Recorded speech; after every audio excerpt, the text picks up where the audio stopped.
guys, those aren't just for decoration. Please feel free to enjoy them. God. So, here we are about to sacrifice money, troops, etc. to a place that we don't even have financial interest in, right? We're going to do all this, and somehow we're the bad guy.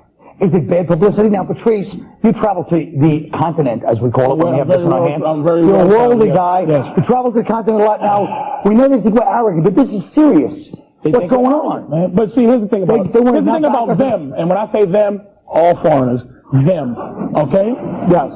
It's almost like, you know Duke's basketball team? Yes. You know how you love to hate them, but if they suck, you don't want to hate them? So they really need us to be arrogant, so if you think about it, except for kicking your ass and, you know, arrogance. That's it's like about hating the guy that's oaring. What's the word for oaring? Oaring? No, what's the word? You know, I mean, they're coming to my restaurant. Make it go. Yeah, they got it go. No, but it is the arrogance. You know, look, America's such a big. It's like if you know a big giant guy, but he's you know, and that's the United States after the Marshall Plan. You know, after World War II, then people will like the big giant guy that's nice. But if you're a big giant prick, then people will hate you, and that's Patrice. People don't care about our problem with Iraq because they're not going to be directly affected. You know, we're the ones who are in danger. That's why they don't care. You only care about things that affect you. I mean, I'm pro-choice because I'm not sterile. If I was sterile, I would be pro-life. Yeah. What are we number one in, except for I don't know. Are we the number one exporter and like, you know, that's what I'm saying, nothing. No, but that is a problem. That's what people hate about us too. I'm not saying they're right, but exporting our cultural, you know, our economic imperialism, the Gap stores, the Banana Republic stores. We have Banana Republic stores in Panama, for Christ's sake. Yeah. Right? It's not economic imperialism. Panama is a Banana Republic. But you think every time you see TV, you see like, you know, the people cheering, like crowds of like foreigners cheering because like, you know, Usher is like opening the new Planet Hollywood in Bangkok or something, you know? You think they love us, but then you don't see all the starving behind. They probably pay those people like 2 cents a day to get out there and cheer. They want to see us down. That's what the World Trade Center was good for them to see because it gave them room to feel bad for us a little bit, but then it opened up George W. to... It's like the vulnerable side, like when Jim Carrey did Truman, when he played the serious part. Good example, boss. Thanks. Yeah. And they don't hate us, by the way. They don't hate us. All right, you go. The United States has less support in the world now than we ever have before. That's got to upset people. I mean, even look, like I was in Vietnam. People in Vietnam don't hate the United States as much as Europe, for example, hates us right now. I was in Vietnam. They have that. They still have a Museum of American Atrocities over there. You know? Yeah. Except that the only thing in there is a 76 Gremlin and a poster of Pauly Shore. But they got over the war. But here's a perfect example of what I'm talking about. Now, Jim, as a gay man, I hope I'm not outing you. You're out, aren't you? Norton's gay? No. I did it once for a ride, but... But Jim, don't you feel that, for instance, like a lot of people don't like Bush, you don't like Bush? In a lot of ways. I'm not even going to go there. I'm saying you don't like I'm not even going to go there. You don't like Bush. That was too easy. George Bush, you're right. Well, no, it's not in my interest to see my president fail. I mean, he's my president and I'm going to support him and but I don't think the axis of evil thing helps. I mean, just think of it from their point of view. I mean, like if you're sitting in Iran and you're eating your hummus or whatever the hell you're eating, and then all of a sudden this guy comes on TV and says, "You're evil," and you're going, "What? We are evil? Who? They said we are evil?" Perception matters. I mean, people hate America for a lot of different reasons, but it's perception. Like he said, the axis of evil speech by George Bush, that affects, when he acts like he hates all the rest of the world and doesn't care what they think, that's going to affect us. Bill Clinton went in and did a lot of military actions without UN approval, but nobody cared because people respected and thought that Bill Clinton liked Europe. Like the French, the French had no problem with Bill Clinton because he was cheating on his wife and they admire that. But I hate to bring. France is a real problem. I'm just realizing. He really is a scared little man. What do you mean? Why don't you back our president? Why don't you go to war and deal with it? But wait. What do you mean? Let me ask you this. Here's the other question. Speaking of scared, nobody talks about the fact that Israel, and I hate to bring this up because people are going to think I'm like Adolf Hitler, but just the truth is a lot of people say Israel is the reason everybody hates us. Yes or no? No, they're jealous of us. What about Israel? That's nothing to do with Israel. I know it doesn't, yet I brought it up and then you switch back to the other one. That's why I thought I'd say it again. No, they scared of show business failure, which you already have without the Jews going against you. No. It's nothing to do with my show business failure. I know I'm nothing. Spit it out. Can you eat that or put it down, please, you coward?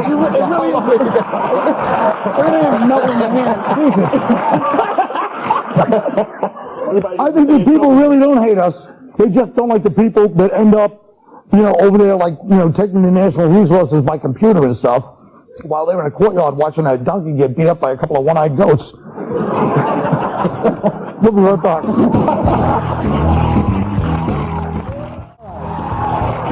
Thank you. Now, you want to talk about censorship? They just told me to stop eating these on the air, all right? Stupid, you almost got me fired for my own job, dum-dum. Sorry for yourself, because you'll be out of work too, idiot. Now, we're like, we really don't want it to be in your teeth. Now, the Oscars are coming up like the Super Bowl. We all get excited about the Oscars, right? It's like the Super Bowl. No, you don't like the Oscars? No. Why not? Because they stink. Well, okay, why do they stink? Because they're not accurate. They do nothing but give out the wrong awards to the wrong people for the wrong reason. I see. And, Wow. Well, you know what? I totally agree with you on that. Like, Nicole Kidman was nominated for an Oscar for The Hours because she wears a fake nose. But it's like, oh, she's really a beautiful woman. I mean, if they were but yes, she was great. But, I mean, let's not forget that she's gorgeous. If they were going to really be authentic in that part, they would have cast Danny DeVito. The Hours it should have been called Three Crazy Bitches. That was a frightening film. The Hours was like sitting through menopause. Every scene. If I want to spend that much time with a bunch of miserable women, I'll watch The View. It drove me crazy. Thank you both. So please don't ruin the ending. I was going to say, first of all, the assignment was for all of us to see all the movies. These sons of bitches did their homework and you couldn't see it. Look, I knew you weren't going to see it because you were the only black guy that went to see The Hours. Who was it about? Was it about any famous people, The Hours? Yeah. Who? Nicole Kidman. You're truly on a job. No, it was about that. You still say about Virginia Woolf. Who cares about it? I did see about Schmidt. Did you see that? Kathy Bates was naked in boring. Kathy Bates. That movie stunk. It was boring. Oh, I loved it. I thought it was great. I love that she's up. They keep saying she's brave because she got naked. It's like she's got balls. Seeing an old fat naked lady was like seeing an old fat naked lady was like seeing Norton's mom at work. I know that was too much. No, I'm just saying. Really? I was really. Hey, now Jim, let's talk about a movie I know you saw several times. You probably see some of the outfits. What? Chicago? You probably have two of Renee Zellweger's outfits at home. Oh yeah. What did you think of Chicago? I thought it was great. Thank you. I thought Chicago was great. It's got murder. It's got beautiful girls. It's got tap dancing. It's got scandal. It's show got tunes. Show tunes. But it's not. It's a. You know what it is? Chicago is a musical for people who hate musicals. No, it's not. It stinks. You didn't see it. Exactly. You didn't see it. I want to see it. Your performance in Spider-Man, idiot. You know what pissed me off? Spider-Man, and I was really good in the 25th hour. Shut up! I was going to bring that up next. I was very good. The thing that bothers me about Norton, he had one line in Spider-Man. You can tell it's like, this is just the beginning, like Bronson Pinchot and Beverly Hills Cop. Oh yeah, I'm probably going to leave this in. That was your first and last role in a movie. Shut up. Yeah. I was terrific. First of all, what did you play in? Why don't you tell the people? 25th hour, ladies and gentlemen. Yeah, and what did you play? They probably don't recognize you with. It was a stretch. I played a doorman, but it was pivotal. Yeah.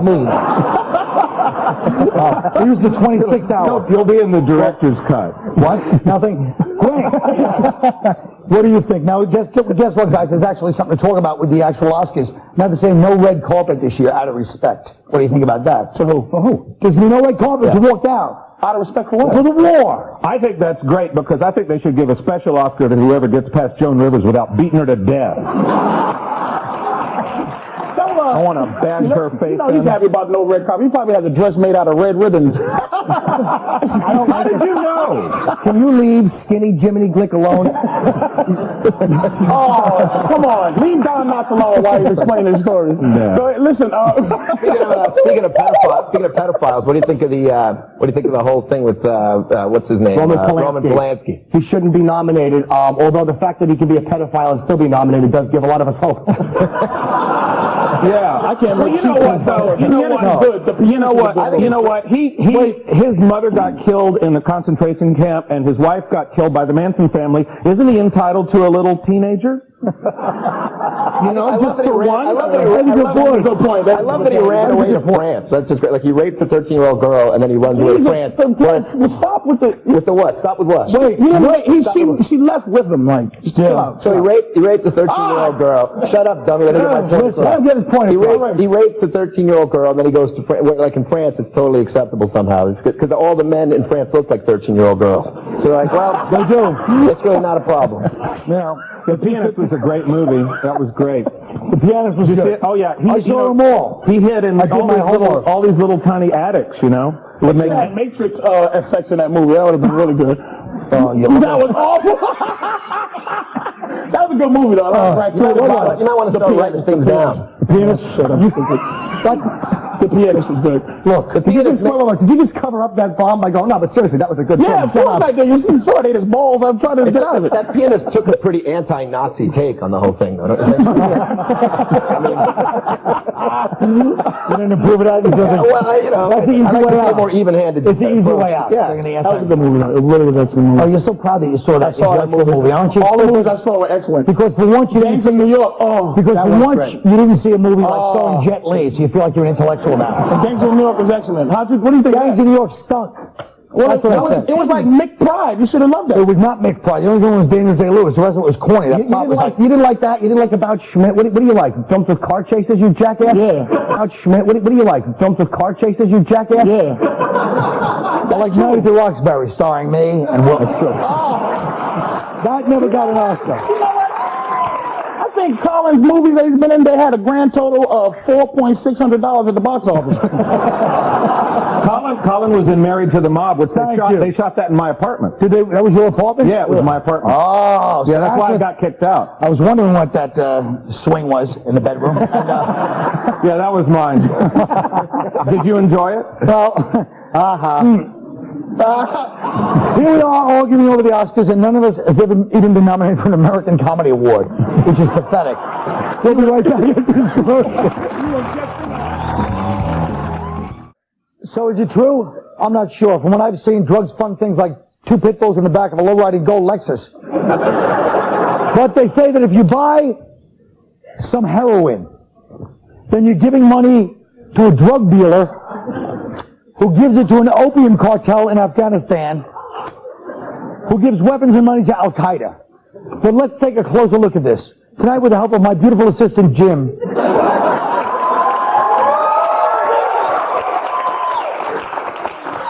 Just shut up and do the job. Don't be hamming it up. I'm going to show you how almost everyone is somehow linked to Al-Qaeda.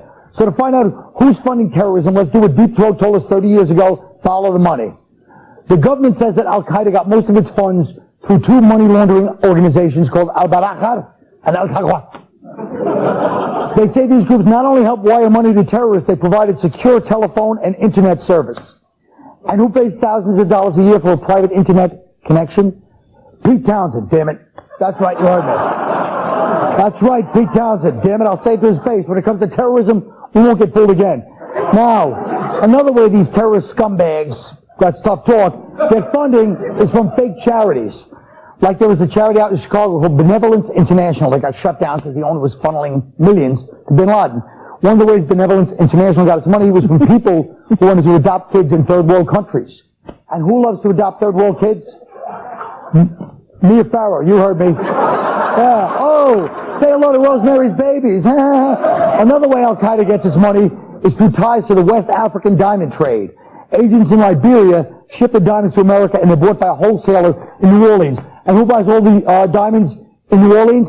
That's right, the cash money millionaires, damn it. A little less bling bling, a little more patriotism. Finally, one of the main guys who gave money to Al-Qaeda was a wealthy Saudi businessman named Mustafa al-Hawsawi. And where did these rich Saudi guys go to spend their dirty money? Las Vegas. And who just got a check from doing a week at the Tropicana Hotel and Casino last fall? Yeah. Me. And what did I do with my money? What did I spend it on? Okay, you know. We're all a little bit guilty, and thank you, Jim. That was a heck of a job. You're a true... Thank you. Patrice was just pointing out the overacting Jim did in Act 3, trying to bring charisma to his role. Like I was good. I was good. I saw the thing. It's just a few days... A few days, our best and brightest Americans will once again face the most fearsome people on the planet. Joan Rivers and her daughter Melissa. I knew that. I've asked these guys to pretend the impossible has happened and give their Oscar acceptance speech. Let's start with Greg. Oh my God, this moment is so much bigger than me. This moment is for Emilio Estevez, Freddie Prinze Jr., and Lorenzo Lamas. It's for every nameless, faceless, assimilated white Latino guy who now has a chance because this door tonight has been opened. I stand on the shoulders of giants before me. Lorenzo Lamas' early work in Grease and later in Snake Eater 2. And of course Emilio Estevez in the Mighty Ducks trilogy and that Garbage Man movie. Guys, this is for you. Muchísimas gracias. Oh, beautiful. All right. Jim Norton. Well, first and foremost, I'd like to thank the older gentleman who made me kiss his dinky when I was 7 years old, which not only made me hate myself so much that I had no choice but to beg and grovel for love by entertaining, but it also showed me exactly what I'd have to do to get ahead in Hollywood. And most importantly, I'd like to thank people like Alec Baldwin and Janine Garofalo for proving that you can have a great career even if you lack any talent just by standing on a soapbox, babbling melodramatically, and making a total ass out of yourself on television day after day. Patrice O'Neill. First of all, I'd like to thank my fellow nominees, Greg Giraldo for his role in Obscurity. I was on Conan 14 times in the Letterman, but no one still knows me. Jim Davis for his inspired performance in Gobble Gobble, the Frank Perdue story. How he actually tried to look like Frank Perdue for his role. And Jim Norton in his wonderful performance in I Was a Teenage Were Clam, as he turns into a mullet right before your eyes. And to my ex-girlfriend for believing if I became famous after we split up, I'd still buy her house, whatever. And my mom. Jim Davis.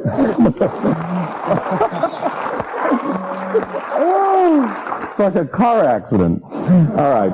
I have 1,000 people to thank, so I'll be brief.